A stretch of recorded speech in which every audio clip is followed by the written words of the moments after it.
आप ही मान रहे हैं ना कि अंबेडकर जी के विचार तो बहुत बड़े थे, आज आपने बदलाव बताया, आपने अपने बारे में बताया, लेकिन अब अंबेडकर जी की तख्ती लेकर चलना एक पॉलिटिकल फैशन हो गया है। आप ये मानते हैं वोट बैंक के लिए सारी पॉलिटिकल पार्टीज अब सिर्फ देखिए, कहा जाता है कि अगर बबूल के पेड़ तक कहीं आम मिल जाता है तो आम के पेड़ तक बहुत कम जाना चाहते हैं लोग।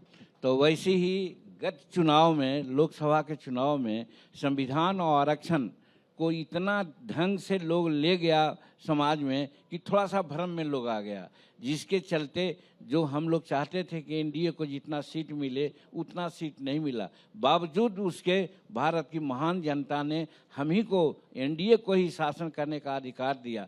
तो उसी के चलते वो लोग आज संविधान और आरक्षण की बात कर रहे हैं। लेकिन अब भारत की महान जनता समझ गई है कि उन लोग जो भी कर रहे हैं सिर्फ उन लोगों का जुमला है। सच्चाई यही है कि एनडीए और एनडीए के लोग ही हमारे अंबेडकर साहब का और संविधान का और आरक्षण का संरक्षक है। बिल्कुल सर, बहुत बहुत शुक्रिया। अभी आपसे बातचीत जारी रखेंगे, लेकिन इस बीच में हमारे साथ केंद्रीय कानून मंत्री अर्जुन राम मेघवाल जी पहुंच चुके हैं। आपका बहुत बहुत स्वागत है सर, और आप ही से जुड़े कई विषयों पर चर्चा है, कुछ देर में आपसे भी करेंगे।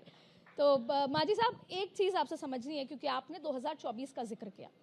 पहले आरक्षण विपक्ष ने उठाया, फिर संविधान उठाया, और उसको लेकर कहीं ना कहीं 240 पे एनडीए रह गई। आपने बहुत कोशिश की, हरियाणा और महाराष्ट्र में आपने उस नैरेटिव को बदल दिया, लेकिन अब एक बार फिर विपक्ष ये कह रहा है कि हम धर्म की काट जाति से करेंगे, मंडल का मंडल जो बिहार से शुरू हुआ। तो ऐसे में अगर विपक्ष एससी ओबीसी को ये समझाने में सक्सेस हो जाता है कि वो आपके हित के बारे में नहीं सोच रहे, तो क्या बीजेपी को, एनडीए को नुकसान होगा? देखिए, कहा जाता है कि काठ के हांडी में रोटी नहीं बनती है। तो उसी प्रकार से ये लोग, एक बार इनको मौका मिल गया गलतफहमी फैला करके कि एनडीए के सीट को थोड़ा मिनिमाइज कर दिए।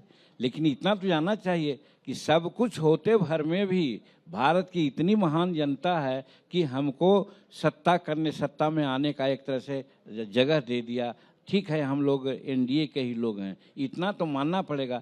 अब जो तख्ती लेकर चलते हैं, रिजर्वेशन का मामला चलते हैं या अम्बेडकर की बात मानते हैं, हम समझते हैं कि भारत की जनता एकदम स्पष्ट सोच लिया है कि अम्बेडकर साहब को अगर बेइज्जती किया है, अम्बेडकर साहब को अपमानित किया है, उनको नीचे दिखलाने का काम किया है, तो ये कांग्रेस वालों ने किया है जो आज तख्ती लेकर के चल रहे हैं। वैसी परिस्थिति में भारत की जो महान जनता ने निर्णय लिया है, और हम समझते हैं कि 2025 के विधानसभाओं के चुनाव में और फिर आगे आने वाला लोकसभा के चुनाव में हम लोगों को या नरेंद्र भाई मोदी जी को निश्चित रूप में इतना ज़्यादा बहुमत मिलेगा, इतना ज़्यादा बहुमत मिलेगा कि जिसका विरोधी लोग कल्पना नहीं करते हैं। सर, बिहार और दिल्ली कितनी सीट पे आप चुनाव लड़ना चाहते हैं? सर, आपने नीतीश कुमार जी का खुलकर समर्थन किया है, तो मैं उम्मीद करती हूँ वो इंटरव्यू देख रहे होंगे, तो वो अभी सीटें आपकी देखिए, हम लोग के यहाँ डेमोक्रेसी है जी, डिक्टेटरशिप नहीं है। फलना ऐसा कह देगा कि फलना लड़ेगा।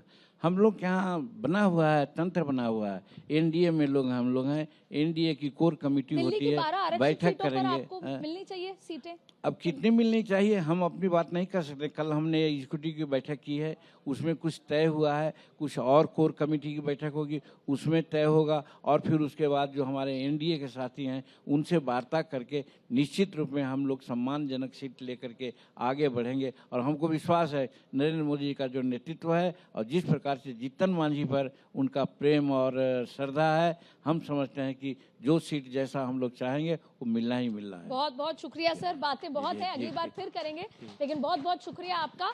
और सारी इंटरव्यू के बीच में सबसे खूबसूरत बात है, जैसा मैंने कहा, एक एक्सपीरियंस खिलाड़ी जिन्होंने एनडीए को भी साथ रखा, नीतीश कुमार का भी सपोर्ट किया, और आगे आने वाले दिल्ली और बिहार के चुनाव के लिए खुद के लिए सम्मानजनक सीटों की भी उम्मीद कर दी। बहुत बहुत शुक्रिया सर।